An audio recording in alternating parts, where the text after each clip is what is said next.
Hi viewers, welcome to our channel. ప్రస్తుతం మనతో పాటు సీనియర్ జర్నలిస్ట్ దాము బాలా సార్ వారితో మాట్లాడారు.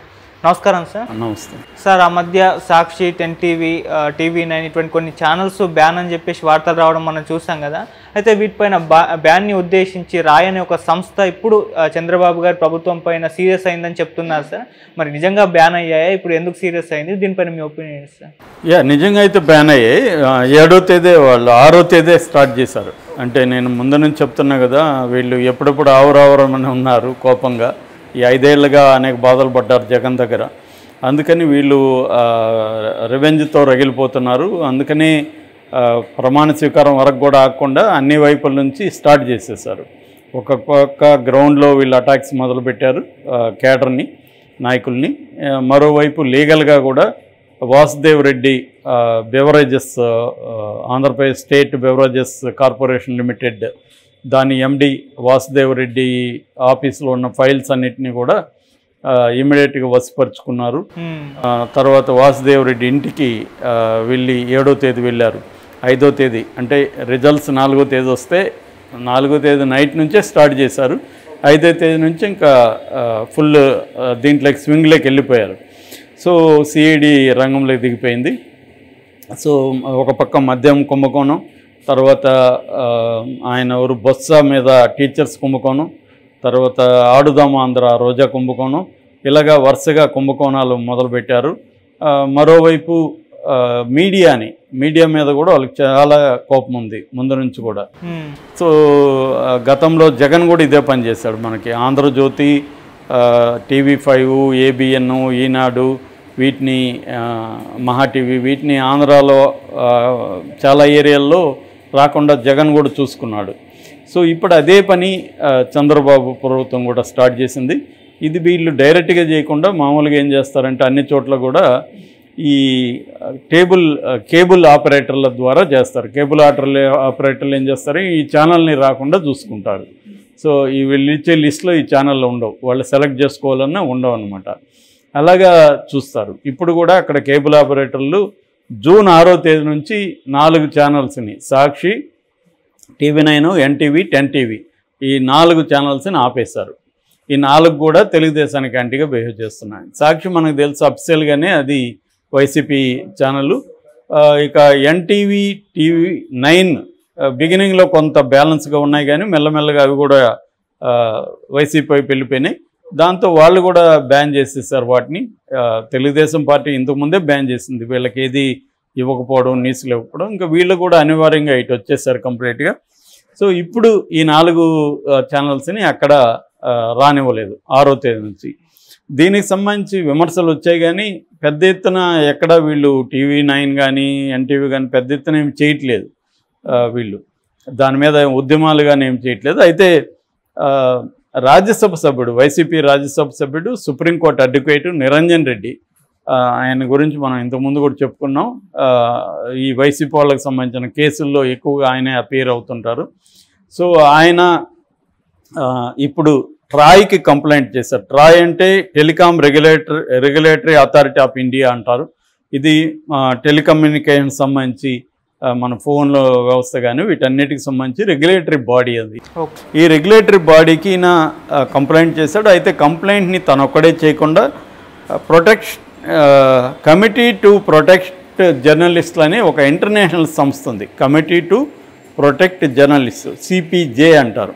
ఈ CPJ అనే సంస్థ ద్వారా ఆయన వాళ్ళకి పంపించి వాళ్ళు కూడా అవన్నీ పరిశీలించి రెక్టిఫై చేసుకొని దాన్ని వాళ్ళ ద్వారా ఈ ట్రాయ్కి పంపించారు. ఎందుకంటే ఇది ఇంటర్నేషనల్గా జర్నలిస్టులని ప్రొటెక్ట్ చేసే సంస్థ, దానికి పనిచేస్తుంటారు. దీంట్లో కునాల్ మజుందార్ అని ఆయన ఇండియాకి ఇన్ఛార్జ్ అనమాట ఈ CPJకి.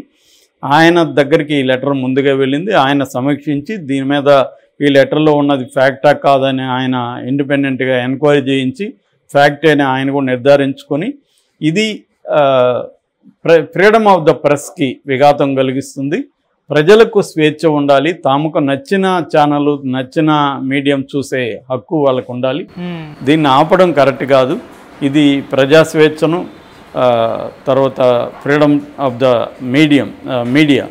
మీడియా ప్రెస్ స్వేచ్ఛను ఇది హరిస్తుంది అని చెప్పి ఆయన ట్రాయ్కి పంపించారు.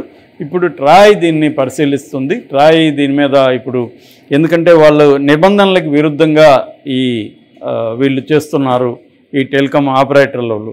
అంటే telecommunication broadcasting and label services inter connection అనే ఒక చట్టం ఉంది. ఆ నిబంధనలను ఈ ఆపరేటర్లు ఉల్లంఘించి ఇలా చేశారనేది ఇప్పుడు ఇది. దీని మీద ట్రాయ్ సీరియస్గా తీసుకునిందని చెప్తున్నారు. ఆపరేటర్లకి లెటర్లు పంపించిందని చెప్తున్నారు. వాళ్ళు ఇప్పుడు సమాధానం ఇచ్చుకోవాల్సి ఉంటుంది, ఎందుకు ఈ ఛానల్ ఆపారు అని చెప్పి. వాళ్ళు మరి ఏమిస్తారు, ఈ ఆపరేటర్ల ఆంధ్రప్రదేశ్ ఆపరేటర్ల సంఘం ఏదైతే ఉందో అది సమాధానం ఇవ్వాలి. ఇకపోతే మరి వాళ్ళ మీద ఏమన్నా చర్య తీసుకుంటారనేది చూడాలి. ఇదేంటంటే గవర్నమెంట్ తన చేతికి డైరెక్ట్గా మట్టి అవ్వకుండా చేసే పని. ఆల్రెడీ కేసీఆర్ ఒకప్పుడు ఆంధ్రజ్యోతిని, టీవీ5ని కేసీఆర్ ఇదే పద్ధతిలో దాదాపు 1-2 years ఇదే పద్ధతిలో చేశారు. వీళ్ళకి యాడ్లు రాకుండా ఉండడం కోసం జగన్ ఏం చేశాడంటే ఈనాడు అని టార్గెట్ చేస్తూ, ఈనాడు సర్క్యులేషన్ ఎక్కువ ఉంది కాబట్టి దానికి నెంబర్ 1లో ఉంది కాబట్టి దానికి యాడ్లు అనివార్యంగా ఇవ్వాలి రూల్ ప్రకారం. అందువల్ల సర్క్యులేషన్ తగ్గించడం కోసం ఒక ప్లాన్ వేశాడు. ఆ ప్లాన్ ఏంటంటే ఈ వాలంటీర్లకు సచివాలయాలకి నెలకు 200 రూపాయలు శాంక్షన్ చేయడం, పేపర్ కొనడానికి. 200 సబ్స్క్రిప్షన్ అనేది సాక్షి దగ్గర మాత్రమే ఉంటుంది, వీళ్ళ దగ్గర ఉండదు. జ్యోతి ఈనాడుకి 200 కంటే ఎక్కువ ఉంది మంత్కి. అందువల్ల చచ్చినట్టు వాళ్ళు సాక్షిని కొనాలి. రెండోది సాక్షిని కొనమని వాళ్ళకి ఇండైరెక్ట్గా కూడా చెప్పించారు. సో అందరూ సాక్షి కొన్నారు. అలాగే సాక్షి సర్క్యులేషన్ పెరిగే కారికి అది నెంబర్ 1లోకి వచ్చి తగ్గింది. దీంతో ఈనాడు హైకోర్టుకి వెళ్ళింది, హైకోర్టు మళ్ళీ సుప్రీంకోర్టుకి వెళ్ళింది, సుప్రీంకోర్టు దీన్ని ఢిల్లీ హైకోర్టుకి ట్రాన్స్ఫర్ చేసింది. అక్కడ ఇది కేసు నడుస్తుంది. అలాగా జగన్ ఒకటి అడ్వర్టైజ్మెంట్లు ఆపేయడం, తర్వాత జగన్ కూడా ఈ ఆపరేటర్ల ద్వారా ఆపేయడం, ఇవన్నీ జగన్ చేశాడు. అదే పని ఇప్పుడు చేస్తున్నారు. సో వీళ్ళు ఏమంటారు, తెలుగుదేశం వాళ్ళు జగన్ చేశాడు కాబట్టి మేము చేస్తున్నారు. మళ్ళీ జగన్ వచ్చినాక జగన్ కూడా ఇదే పని చేస్తాడు. దీనికి అంతం లేదా, కనీసం తెలుగుదేశం వాళ్ళు దీన్ని ఆపచ్చు కదా అనే వాదనలు ఇప్పుడు ఎక్కువ వినిపిస్తున్నాయి. కానీ వాళ్ళ వాదనలో కూడా నిజముంది. అవును జగన్ చేశాడు కదా మా ఛానల్ని. అట్లాంటప్పుడు మీరు జగన్ విమర్శించే హక్కు మీకు కోల్పోతారు. మీరు అధికారంలో ఉంటే మీరు అదే చేస్తారు, జగన్ అధికారంలో ఉంటే అదే చేస్తారు. ఇది ఖచ్చితంగా ఇది ప్రజల మీద ఎఫెక్ట్ చూపిస్తుంది. ఇప్పుడు బాగానే ఉండొచ్చు, కానీ ఇది పోను నెగిటివ్, ఇది ఖచ్చితంగా వీళ్ళ పరిపాలన మీద నెగిటివ్ వస్తుంది. ఎందుకంటే బెస్ట్ ఆపర్చునిటీ ఇచ్చారు, దీన్ని ఉపయోగించుకొని రివెంజ్ మోడ్లోకి వెళ్లకుండా మేము ఒక మాకు ప్రజల సంక్షేమ అభివృద్ధి కావాలి అన్న యాంగిల్లో వెళ్తే మాత్రం ఖచ్చితంగా అది తెలుగుదేశం కూటమికి మంచిది, పవన్ కళ్యాణ్కి మంచిది. పవన్ కళ్యాణ్ చాలా నీతులు బయట చెప్తాడు కానీ దీని మీద ఇప్పటివరకు ఆయన ఖండించలేదు. సో మరి పవన్ కళ్యాణ్ అన్న ఖండించాలి దీన్ని. ఇప్పుడు లోకేష్ అంటే యువకుడు కాబట్టి అతనికి బ్లడ్ బాయిలింగ్ ఉండొచ్చు కాబట్టి అతను రివెంజ్ మోడ్లో ఉండొచ్చు. కానీ చంద్రబాబు అలా ఉండకుండా ఉంటే మంచిది. మొన్న కూడా ఏదో స్టూడెంట్ కిట్లకి సంబంధించి జగన్ ఫోటో ఉన్నా కూడా అలా చేశాడు చంద్రబాబు అని అందరూ కీర్తిస్తూ ఉన్నారు. కిట్లే కాబట్టి ఒకసారి కిట్లు మళ్ళీ మారిస్తే డబ్బులు ఎందుకని వదులుంటాడు. మళ్ళీ అవి ఎట్లాగూ చంద్రన్న బొమ్మ ఇవన్నీ వస్తాయి ఇంకా రాను. సో ఇవి ఎవరు వచ్చినా ఇవేం మార్చలేదు. జగన్ చాలా ఎక్స్ట్రీమ్కి వెళ్ళి అతి చేశాడు. సో కాబట్టి తేడా అయితే లేదు అది. Okay, thank you so much sir.